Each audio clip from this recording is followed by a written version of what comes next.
Hey fellow comrades, how you guys been doing? It's your boys in here, and today I proudly present you a match against my dragon brother Chris, also known by his YouTube channel name Skyrander. Guys, go check him out.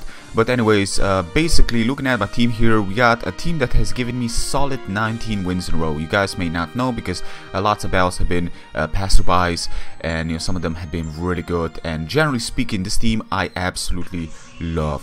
I feel like with this team I've come to realize what kind of playing style I tend to do. I like to disguise myself, having semi-offense to it, and just generally having screens to make frail Pokemon semi-decently bulky.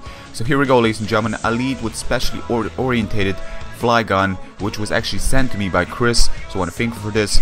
I do go for their power first time around. I was expecting him to lead with Gigalith or Hippowdon or Metagross. Basically they all tend to be kind of semi-weak to the likes of special, while they can definitely muster the likes of physical. So I kind of, decided to lead with Flygon. Kind of felt, it's gonna be a good lead in general. Plus immunity to Sandstorm and whatnot. So I did go for their power again, playing it safe. That was way too early to be over-predicting that soon. And I know he's not gonna risk it, not gonna risk the Life Orb Earth Power coming his way against the Metagross. So basically I did go for the U-turn, go switch out to Raikou. I know he's in a pressurized state where he has to switch out. I mean, he can stay in, but the problem is he is free to get Volt switches upon himself, and I don't feel he's gonna risk it. While he does have default to get rid of my screens, again I don't feel he's gonna risk it. So he switches out Hippowdon. While I do have the Hidden Bar Ice, while I am invested in special attack as well as speed, I still didn't want to go for it because it's only 60 base, and if you don't 4-time hit something, you're just gonna basically sometimes fail to two-shot them. So I didn't feel it's gonna be all that promising. Wow, the screens are definitely gonna work out into my favor, because with the reflect, Hippowdon cannot handle, and Wifi, as you guys can see, I missed the Draco meter. That is mighty unfortunate, because that basically means that I didn't take him down to a point where Bullet Punch would have been manageable against this Scoutland Hiss. So I switch out to Metagross, because based on the damage, I thought to myself that must be choice band damage. So Metagross can definitely handle, and then make a double switch, knowing he will have to switch out because he's locked. So I switch out to Staraptor now, which to his surprise is not a Staraptor, it's actually a Zoroark. The reason I did this is because one, Metagross can come in, Gigalith can come in, it's a Metagross, and well, yeah, maybe Gigalith, not thinking about it, maybe, yeah, Hippowdon was the one that was truly the predictable option. That's why I did switch out to Zoroark instead of Staraptor. While honestly speaking, choice band Staraptor's Brave Bird would do much more damage, but the recall is there, and Ice Fang is also an option, and I don't want to be taking super effective Ice Fangs with the likes of Staraptor. So yes, but anyways, Mantine's gonna come in. Mantine is really doing a lot. It's basically absorbing the special attack moves. While it's not taken as well as I would have thought, but I'm a Scarf, so I'm modest, I believe, if I'm not mistaken. Still, I'm gonna switch out to Flygon now. I hope he's not gonna burn me, and I feel like I can definitely take this. For Mantine of this caliber is not one of those offensive ones. So I decide to go for a Roost. I do review the Roost, of course. This is his set, so he knows fully well what kind of set I'm running. And of course, I'm gonna go for another one. Seeing the damage, I mean, at this point I'm like at the range of HP where I was first time around when I came in. So I know I'm mostly gaining the HP, while losing would have been an option still, but it's not. It just doesn't have the power to give himself that sort of option going against me. So I'm like, okay, now I'm in the reasonable amount where I can take Bullet Punch from the likes of Metagross, which was basically in my intent to gain that HP back just in case I need it.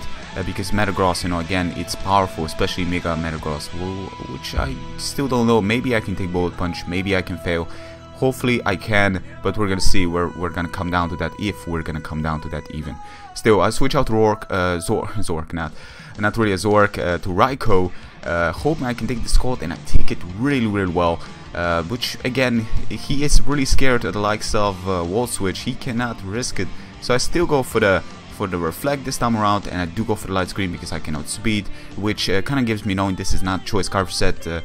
Some of them really just too tend to run Choice Scarf, but this is not one of them. Then again, a Choice Scarf would probably, with Hyper Voice, maybe it would have failed, but I doubt that would be the case. And even with light screen, you guys can see it easily took me out, which definitely does confirm he has a Choice spec set, but Kingdra with reasonable investment in HP, just a little bit, as well as having that great speed. Where it actually lacks, it's basically attack. The HP investment was kind of sort of crippling the attack investment. It's not fully invested, but the speed is definitely where it's actually fully investment. So I need my 2 Dragon Dances so I can outspeed the likes of Wifi, his greatest threat with Sandstorm. He has to switch out so he can gain +2 right now. He cannot risk. So Paladin's gonna come in. He probably hopes that I'm just gonna attack him with Outrage at the same time, but I don't. I actually go for Resto Chesto, which is, again, as I mentioned before, an old Kindra set with water and dragon combination. Coverage is very, very good. Cannot stress this one enough. Well, I did go for the Waterfall this time around. I could have gone for the Outrage, but I felt Waterfall is probably in my best interest because he's got 2 immunities to water. He may think that I will not do so, but I did. So Paladin is gonna go down. He's gonna switch out to Wifi. With +2, I can outspeed the likes of Scoutland. There is no question about it, and I can take him out with a +2 Outrage. But he actually switches out to his healing list. Maybe expecting the Waterfall. Maybe he's trying to stall. Well, not really stall, but the Feint is the Reflect is up, and that is the Feint that he is not a big fan of. He could have switched out to his Metagross, but then he would have taken you know, an Outrage, 2 of them to the face, and that would have been pretty horrible because I believe I still have the Reflect up because I got Light Plane on my Raikou. So Kindra doing pulling some work. I know that he's got this game, you know, to a certain extent. His team is very threatening, so I need Kindra to muster some damage. And with Heliolisk out of the picture as well as Paladin out of the picture, stuff have started to change a little bit and going into my favor to a certain extent. So sadly enough, I do manage to hit myself.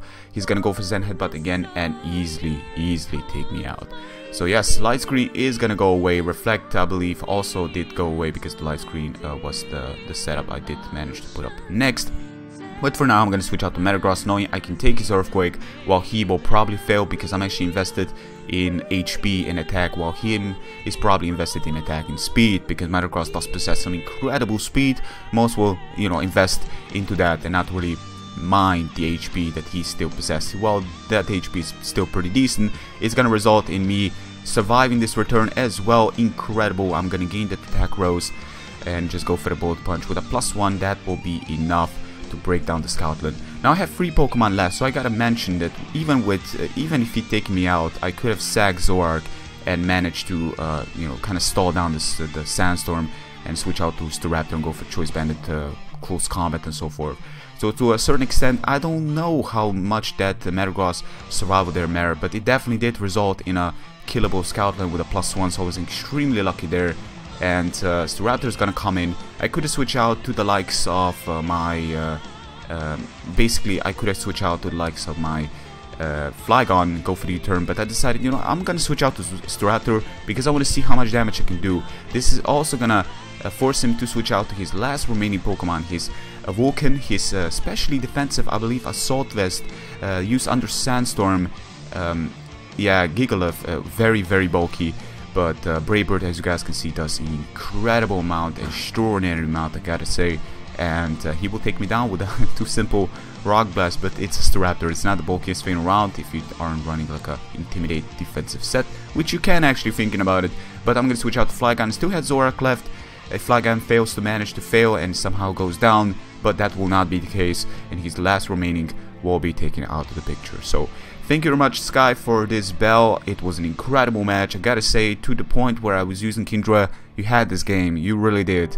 Like, I was thinking, okay, you know, with Vulcan and basically that Scoutland that Wolfie you got there, you can definitely pull it through with my team. My team being that it will not outspeed it without Kindra Hem +2 and not stalling down the Sandstorm, which could have been a problematic thing without the screen support. Yes, it definitely was a scary match, but at that point, you know, where Paladin was taken out of the picture, Sandstorm was basically on a range of stalling, possible stalling without any further setup. Then the battle kind of started to shape, and I found myself an opening, and I kind of decided to take advantage of that opening. So, but man, you gave me a fight here. You definitely gave me a fight. Hope you guys have enjoyed it. Again, guys, if you did, be sure to give a like. It really means a lot. Go check out Christopher's channel. I will leave it in the description, and that's gonna be it for today. Until next time, people, take care. Peace.